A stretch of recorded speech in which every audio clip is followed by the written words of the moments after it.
You're listening to Interactive Wrestling Radio, featuring the Interactive Interview, courtesy of WrestlingEpicenter.com.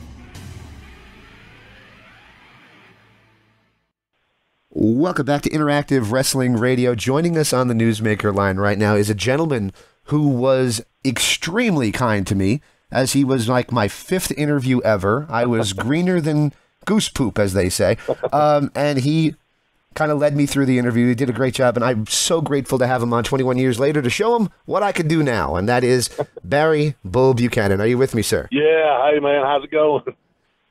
It's a pleasure to have you on, man. Like I told you, I love doing these, where I get to go back, from when I literally first started and was randomly calling people like Macho Man Randy Savage on the phone and asking for interviews with absolutely no idea how shocked they probably were on the other end of the phone. But there you go. Yeah, it's been a while, huh? Yes, it has.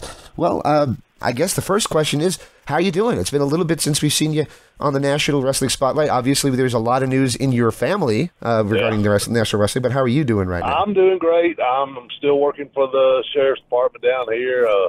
I was an investigator, and a couple of years ago, I left investigations and went to work at the courthouse. It's 9 to 5, Monday through Friday. So life's good. Life's good. That's awesome. And, of course, I mentioned it, your son, Ben, who is now wrestling as Brooks Jensen in NXT. What is your thoughts on him following the family footsteps and getting in the wrestling ring? Yeah, I knew he was going to do it. He was crazy about it from a young age, and I knew he was going to give it a try.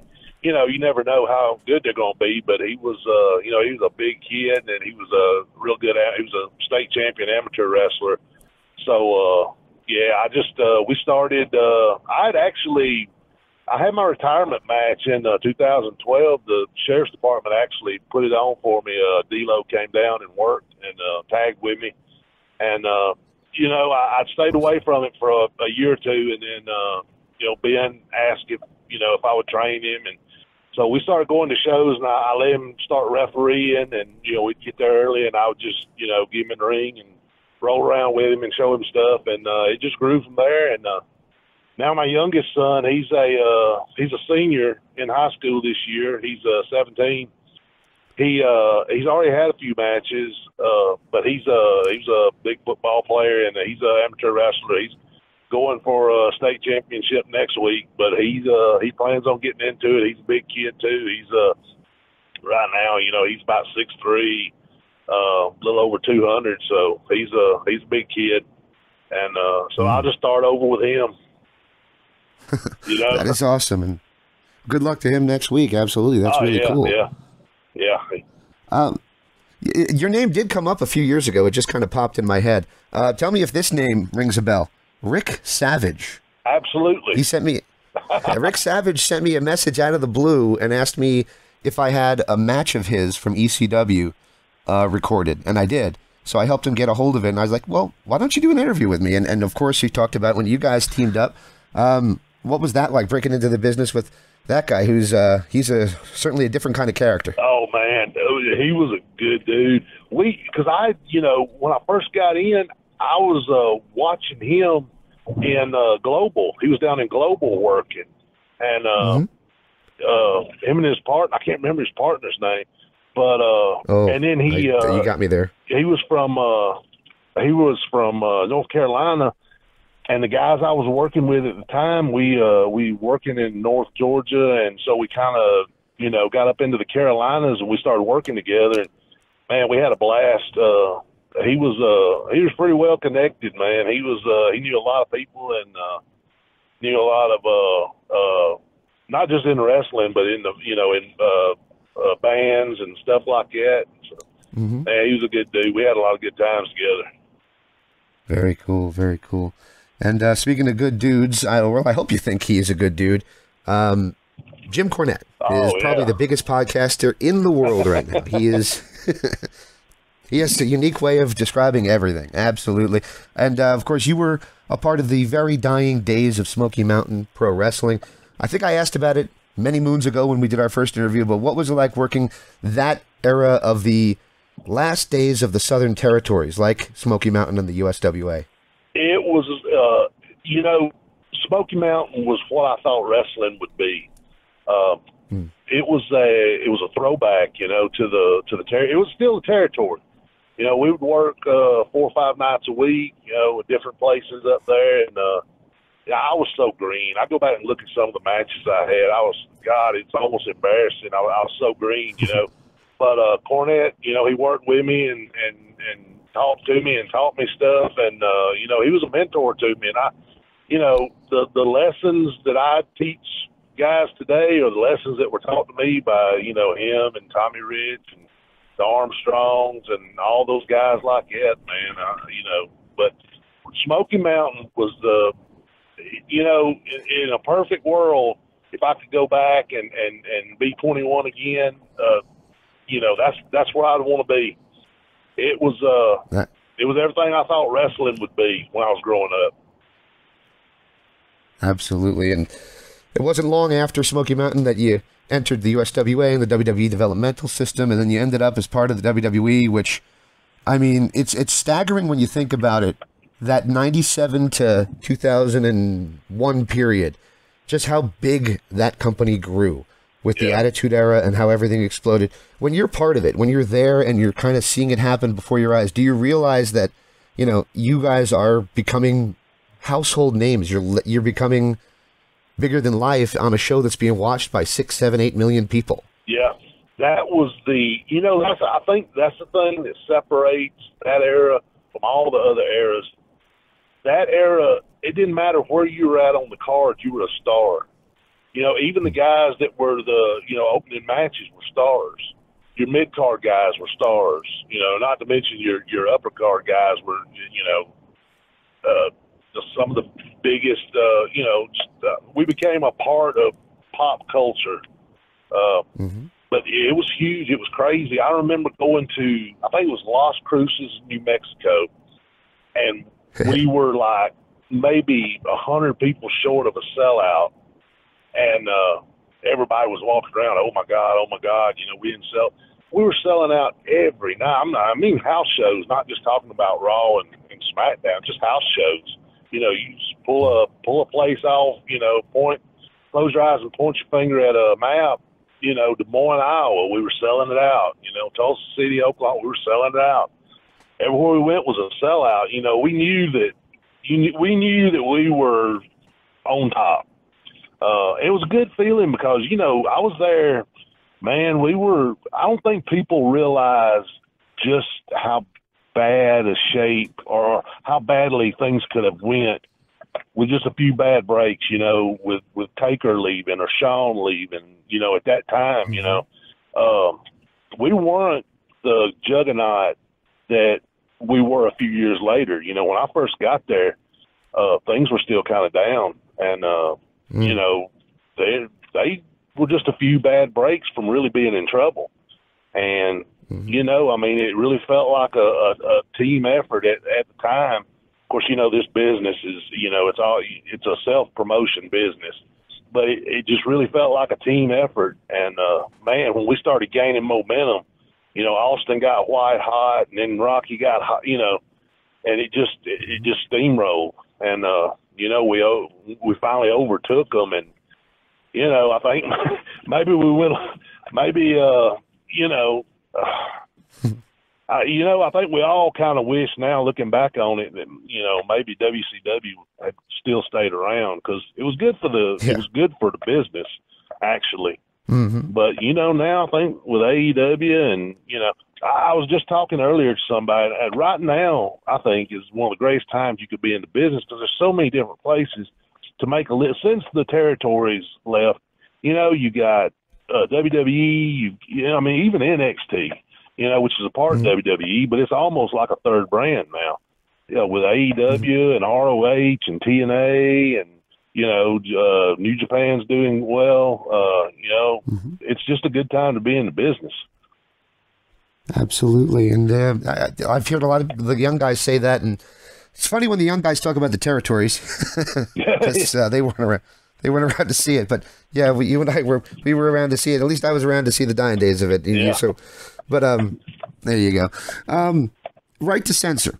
Yeah. When I told my son who I'm interviewing he said, "Who are you interviewing?" I said, "Barry Buchanan, right to Censor." And immediately he knows who that is. And I think he knows that more from, he's 14, and I think he more knows that as much from the video game, the WWE No Mercy video game that they put out.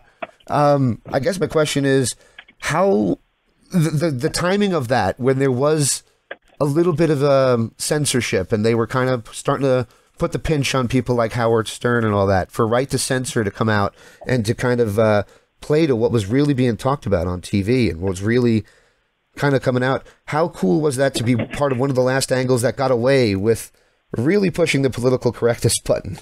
Oh, it was great. Stevie and I had got to be friends even before we did the RTC thing. And when I found out they were putting me with him, we sat down and talked about it. And because I don't think any of us really knew what he was doing. He'd come out on TV a couple of times in shirt and tie and did his little spiel, but he laid it all out to me, and I was like, God, man, people are going to hate this. And he said, yeah, exactly. And it was fun. It was a lot of fun. I know a lot. I see a lot of things.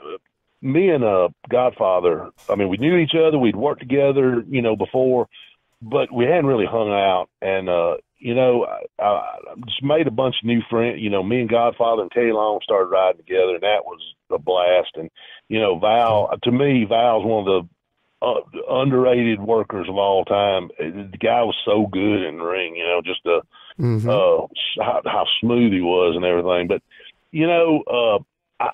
to me, I was already a bad guy, so it was nothing more to me than just continuing my character. But to them, I knew it was it put a big dent, because Godfather was selling a ton of merchandise. I mean, a lot of merchandise.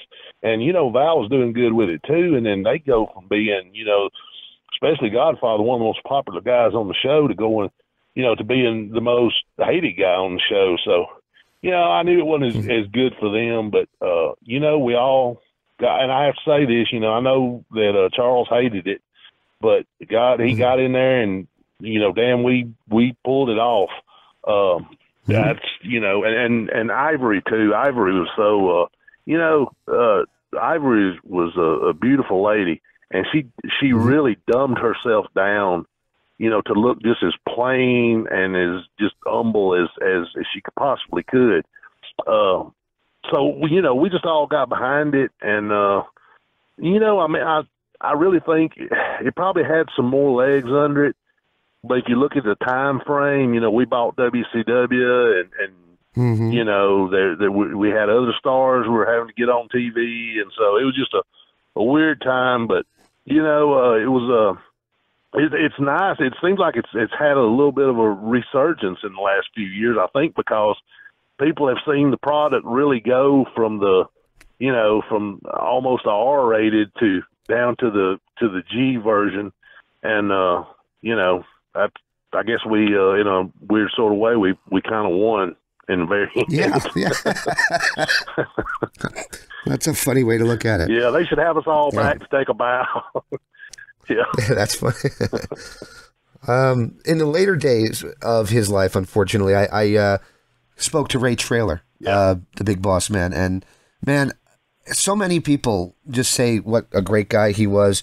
When I look you up, even just to set up an image for this, the first picture that comes up is you two on the WWE ramp coming down the ring. Right. What was your thoughts on teaming with the Big Bossman? You'll never find anybody that has a bad word to say about Ray Traylor. He was a great guy, and I had watched him. I watched him when he was Big Bubba. I'm here in Georgia, and when I found out, when we went to New York and he was the Big Boss Man, they started announcing him from Cobb County.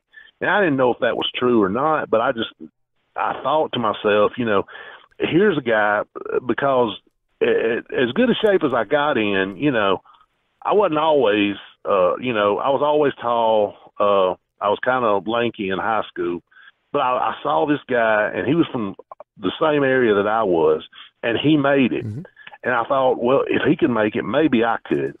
And, then I got the tagging with him was just a dream, especially doing his gimmick, doing the Big Boss Man gimmick was, I've still got the vest. He gave me the vest. I've still got it to this day. but Awesome. I learned so much from him, and all of it wasn't just in the ring. You know, at that time, like you said, the business was so hot. We were, you know, before SmackDown, before Raw, we would have TV crew, and I'm sure they probably still do, but we would have TV crews from the local TV station show up, and they'd want to interview, and, you know, they knew that they could count on Ray, because Ray would, you know, he would, you know, he knew what to say and how to say it. Now, I didn't know any of that. You know, my first run up there was the Truth Commission, and we never talked. So, you know, I watched the way Ray handled himself, and one of the biggest things that Ray did, Ray knew how to make people feel comfortable around him. He realized that he knew how big of a star he was, I think. Probably not, you know, totally how big of a star he was, but he knew that people, when they first met him, were usually pretty nervous.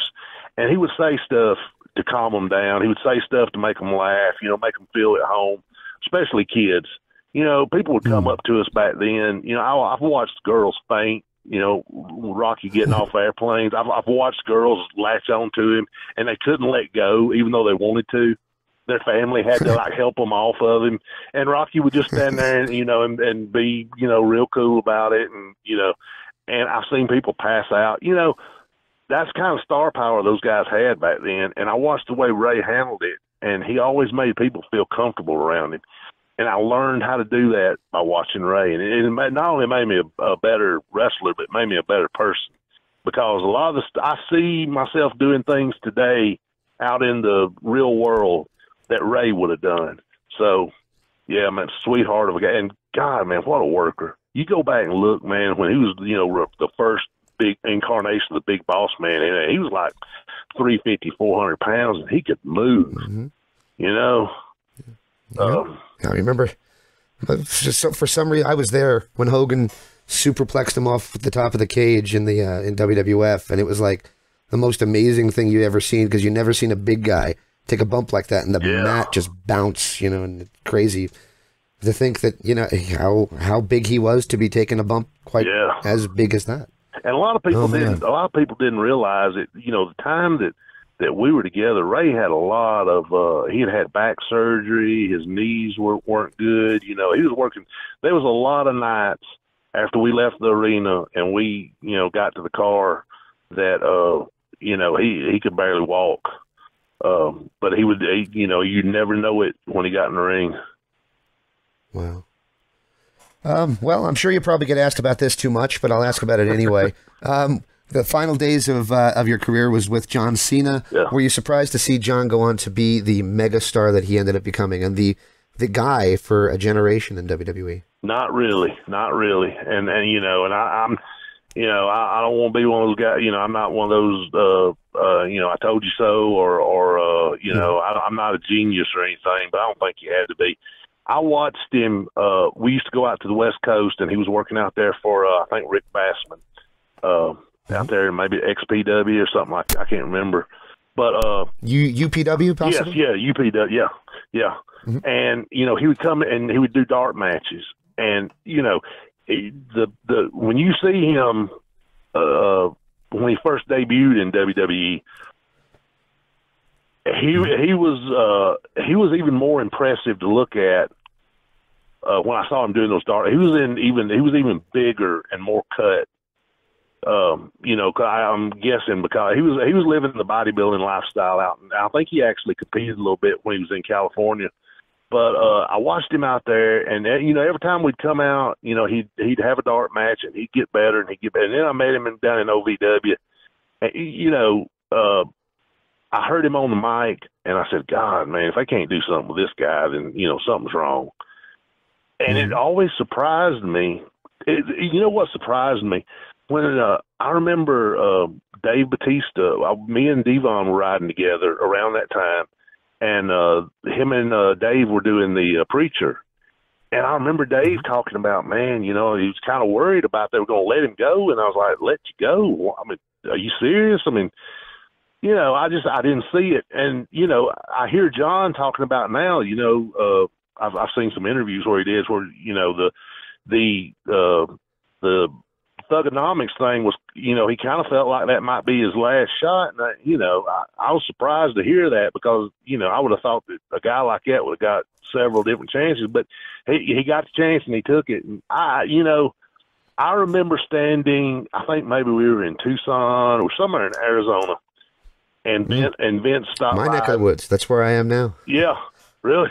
Yep. I'm in Phoenix, yep. Yeah, but Vince was talking to him, and I was just, standing there, kind of standing a little bit off, and I was just watching the interaction they had, and I just had a feeling, I said, man, he's fixing to get the big push. And, I say, I ain't no genius. I don't think it took a genius to see it, but, I'm not, to the height that he's gotten, I'm a little surprised. I knew he was going to be a top guy in the company, but you never know that somebody's going to go on and be a huge star, just like Rocky. I knew he was going to be a top guy in the company, but, you never know somebody's going to, turn out to be one of the biggest stars in Hollywood. But you know what? And both of them, I can say this for both of them, it couldn't happen to nicer guys. When I first met Rocky down in Memphis, he didn't have two pennies to rub together.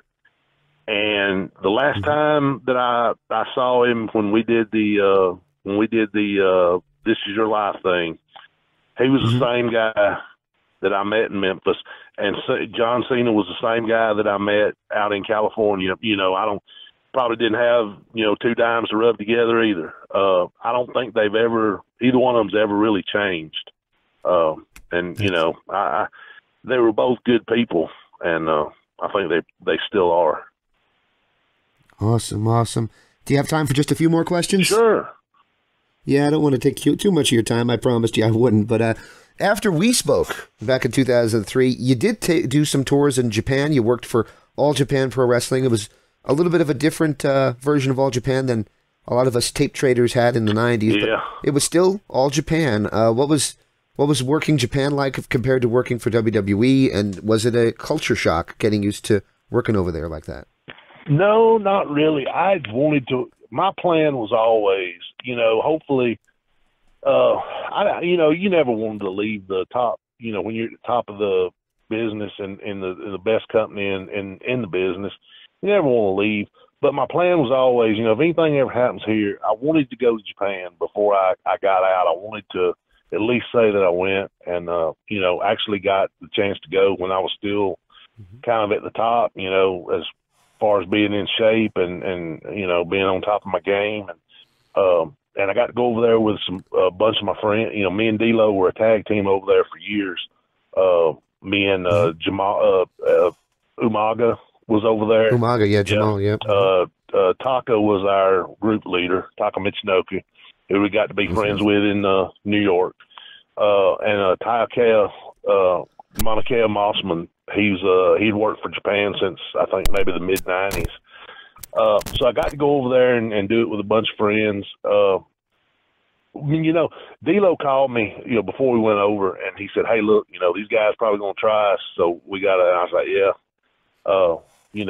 it's a little bit different style of work over there, but we fit right in." And to be honest with you, man, had I went to Japan before I went to WWE, I don't know that I would ever went to WWE. I think everybody wants to go just to, you just got to try it. But Japan was so laid back compared to WWE because, you're constantly on the go. You're constantly on the road. You're constantly booking hotels. You're constantly getting rental cars. You're constantly, in Japan, we get off the plane. There was a guy there to help us with our luggage. They put us on a big, nice tour bus, and that's all I had to do. They take us to your hotel. They have it all. All you got to do is grab your key, go up, do whatever you want to do, and make it back to the bus in time to go work. And then they take you back. And it was just a more relaxed style. Now, in the ring, it was actually, you had to pick it up a little bit. I would come home and work a lot of shows around here, and I worked with a lot of great guys around here, Rob Adonis, Crew Jones, guys like that,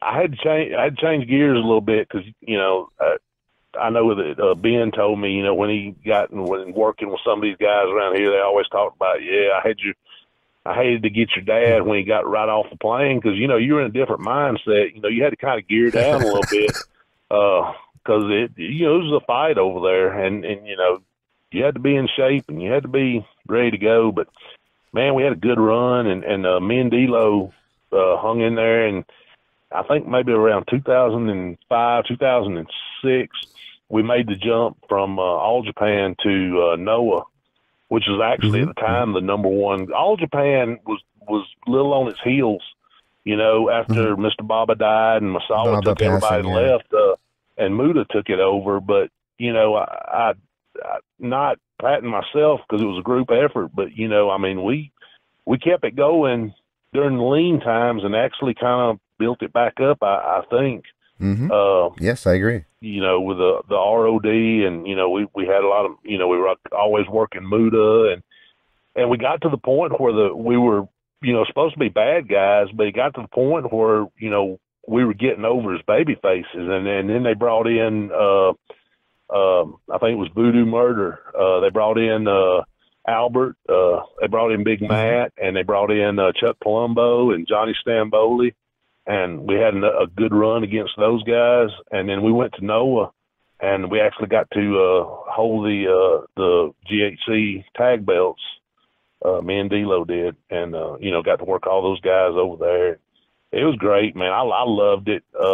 Like I said, if I'd went there, I don't know that I would ever, I don't know that I would have ever left because it was really. I'm a laid back kind of guy, and the style over there, I like the style, and I like the, just the atmosphere. Everybody's polite over there. The food's great, so yeah, man, I loved it. Awesome. Now you mentioned how Japan was changing because of Baba's passing. But Japan also, I think, changed how Americans watch wrestling a little bit. I think that that style has definitely crept into the everyday wrestling style, especially when you watch AEW. Oh yeah. What do you think of that? The fact that it's become more of a strong style and a lot more flips, but also a lot more strong style that you're seeing on the shows lately, and it's kind of become to where you can't really pinpoint the American style as much as you used to in the past. Right. Yeah. I mean, these, all the guys that used to say that I was stiff, I'd invite them to get in the ring with Brooks Jensen. Yeah, but that's how I trained him. I told him, I said, hey, look, man, this ain't ballet. We all have to go home just like we shut my buddy D'Lo. That's one of his great sayings, that everybody goes home the same way that they showed up. But, I mean, we get paid a lot of money to make it look like it's supposed to. And I don't know. I've always loved the strong style. It all comes, and I think a lot of guys do it and they don't really understand. Everybody does the tackle. Okay, don't go down. You hit the ropes. Tackle. Forearm for the. All that comes exchanging. From, yes, all of it comes from Japan, and it all originates from the Bushido code. The code of the samurai. No quit, no back down, and that's the way. That's the style, but that's where it came from. The mentality. It's from the samurai. You never give up. You never quit.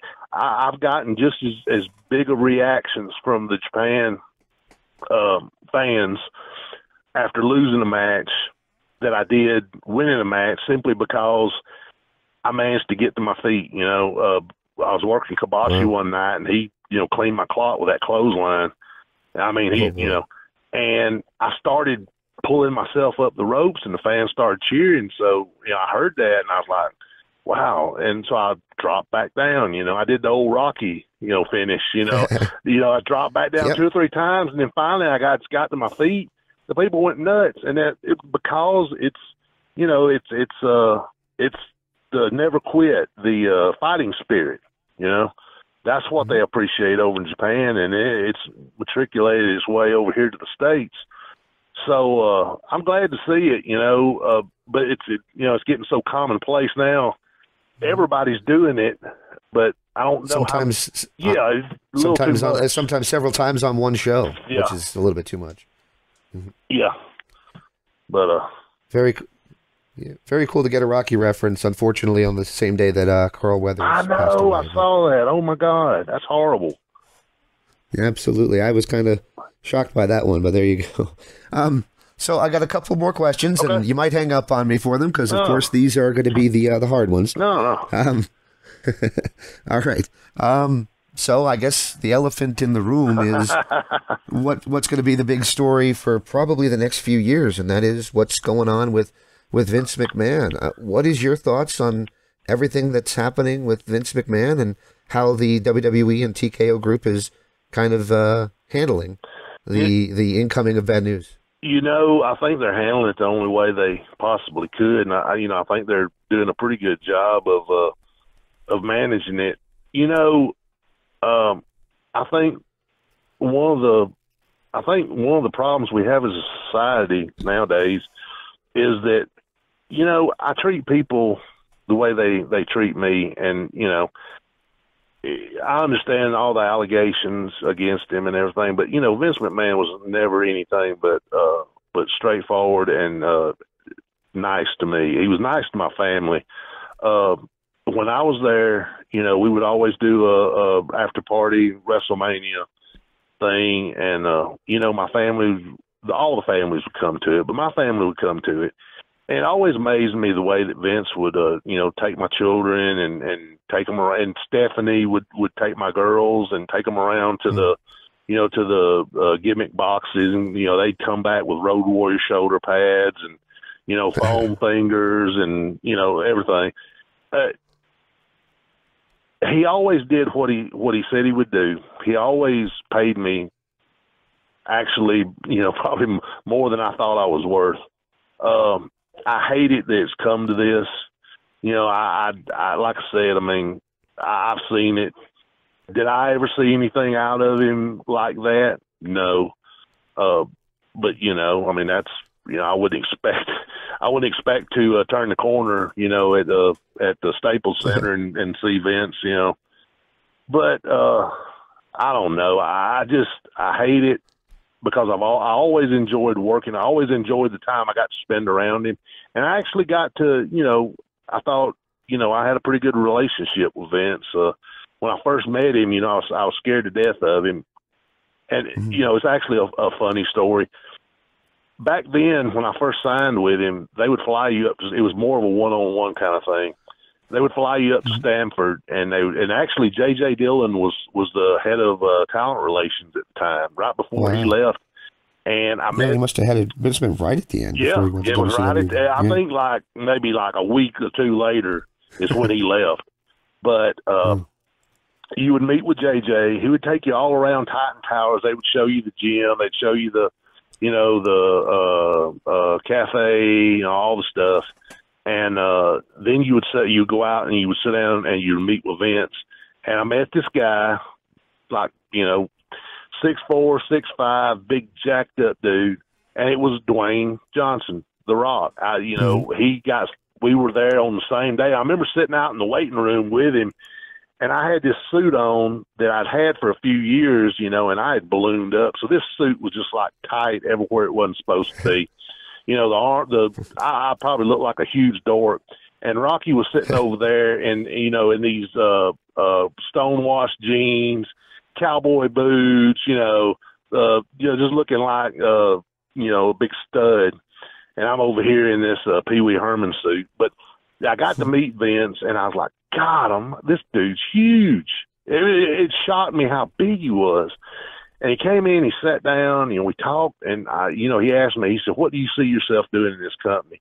And I remember saying, Mr. McMahon, I will do whatever you want me to do. And he laughed and he said, well, I appreciate that, but we got to find, what you want to be. And,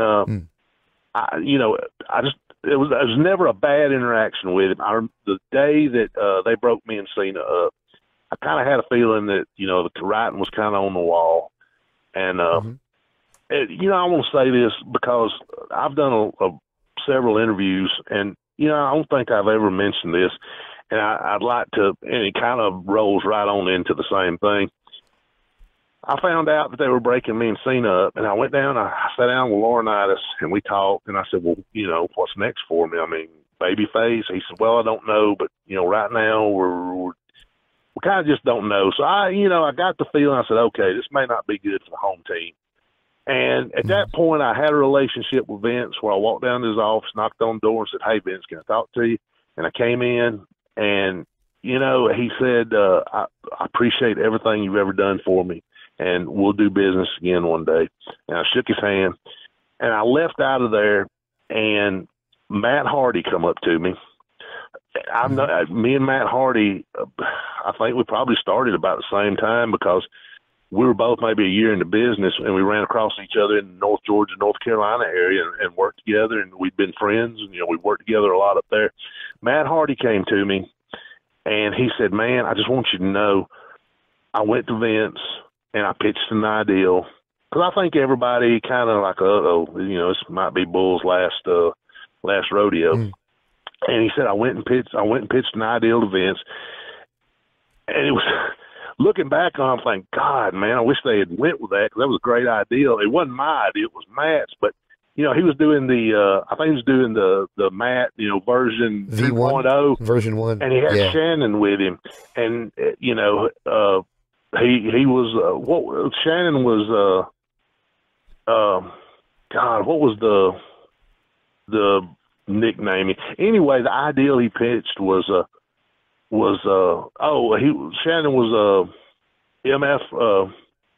What was it? MFer. Yes. Yeah. He pitched. I think Jericho called him a CLB, which was creepy little bastard, but I think Matt already called him an MFer. So an MFer. And he went to Vince and pitched an ideal, said, bring Bull in with me, and we'll call him one big MFer. And I walked down the hallway, and Brock stopped me. And I knew I'd worked down there in OVW. I'd went back down while we were off the road when him and Orton and all those guys were down there training. And Brock had just got up there, and Brock came to me and said, I just want you to know, I just went in there and talked to Vince and, put a word in for you for what it's worth. And I think back on it now, it's like, God, man, that's really humbling to know that two guys that I considered friends, how big they've gotten since then, that actually went to bat for me. But, getting back to the Vince thing, I don't know. I hate it that it's come to this. I never thought I would see a world where the WWE, didn't have Vince McMahon in it. So,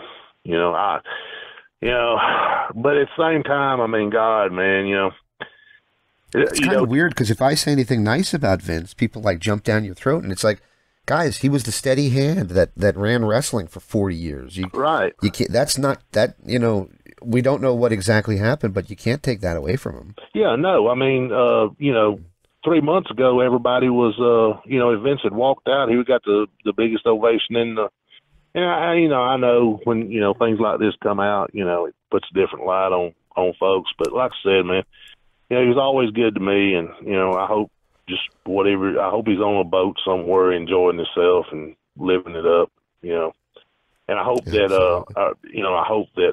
and I know they will. And I hope WWE, just continues to grow like they have. Absolutely. But yeah, I mean, it's just, it sucks. It's crazy, that's for sure. So I guess my final question is: do you have any regrets from your time in the world of professional wrestling? Well, you always think, well, maybe if I'd done this or done that, really the only regret that I have is that I can't do it anymore. I know, I could crawl in, I can get it in the ring, and I can, do some stuff, but to do it the way that I used to be able to move and to do that, if I could go back, I would, I tell people this all the time. If I could go back, I would do it even harder, even more. I would jump higher, on that leg drop. I would work 8 days a week if I could. To go back and live it all again, man, that's the only regret I have is this. So it's over. But funny you should ask that because just this week I've been trying to get I've been wanting to get a school and maybe have a little show here locally. And just this week, me and a friend of mine have entered into an agreement. We got a school starting. We got a little local TV we're going with, and things are starting to pick up. And I'm recruiting a bunch of high school kids that are just getting out of high school. A bunch of young studs, and it's I think it's time for some of the older guys to move over, and I'm gonna get a bunch of young guys that are hungry and aggressive, and put them out there and let them have at it. So yeah. Anything you could announce, like anywhere where anybody could check that out? It's on WGTV. It's out of West Georgia, the West Georgia area. We'll probably be running right here in Bowden, Georgia, my hometown. The same place I had my retirement match. And we're doing the school. We're getting everything set up right now. It's going to be called the Bullpen. I can't remember. One of the kids or my wife, somebody came up with that name, said I should call it that. That's a great name. We're going to go with. And I'm on Facebook, Bull Buchanan. Anybody wants to, is interested or anything like that, hit me up and, we'll give you a shot. All right. So I tell a lie. I'm going to ask you one last question. The Bull part of your name. Yes. So it doesn't have anything to do with the show Night Court, does it? I don't know. Cornette came up with it.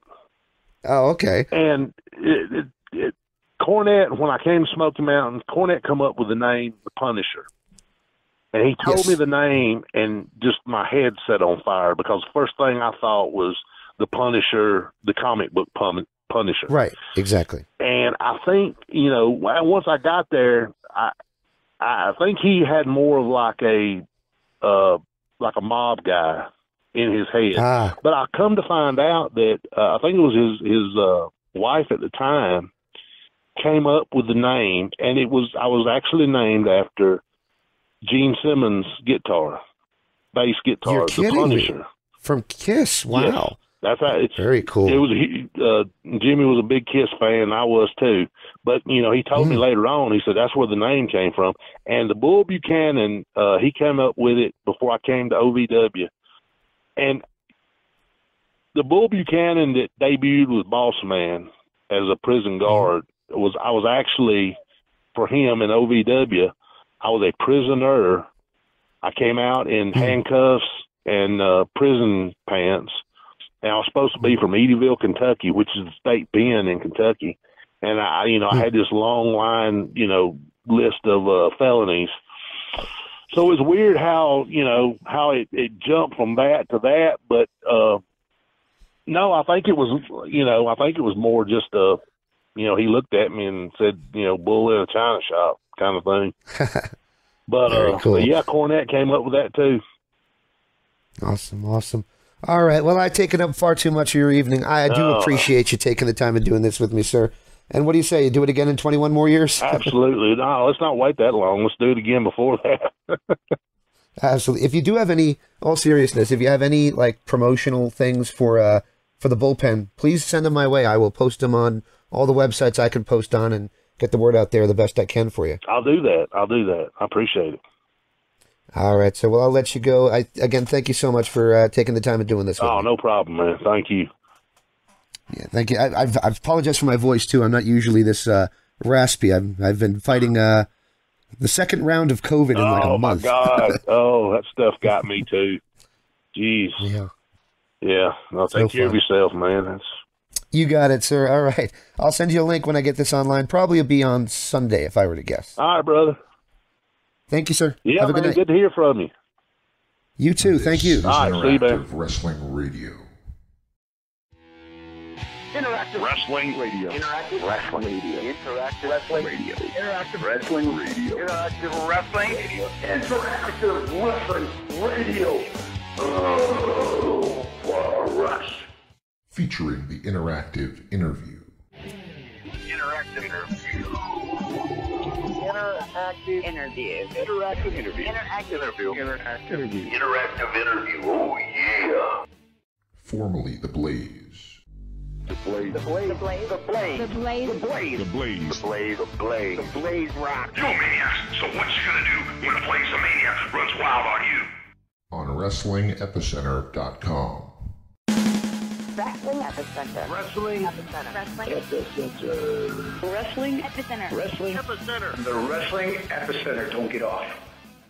And now we shamelessly name drop from our history. The Wrestling Epicenter would like to apologize for the following. All right, everybody. Viva la raza. Viva la raza. Hey, y'all. Hello, ladies. Hey guys, we had a lovely conversation. First lady. Absolutely. Oh, look at me. She's so kooky. Be there. Where else? Interactive Wrestling Radio. Wrestling. Epicenter. Oh my God, you win! Love being interactive. Whoa! I just got some listen. I was gonna shoot him. Yeah, I almost pissed my pants.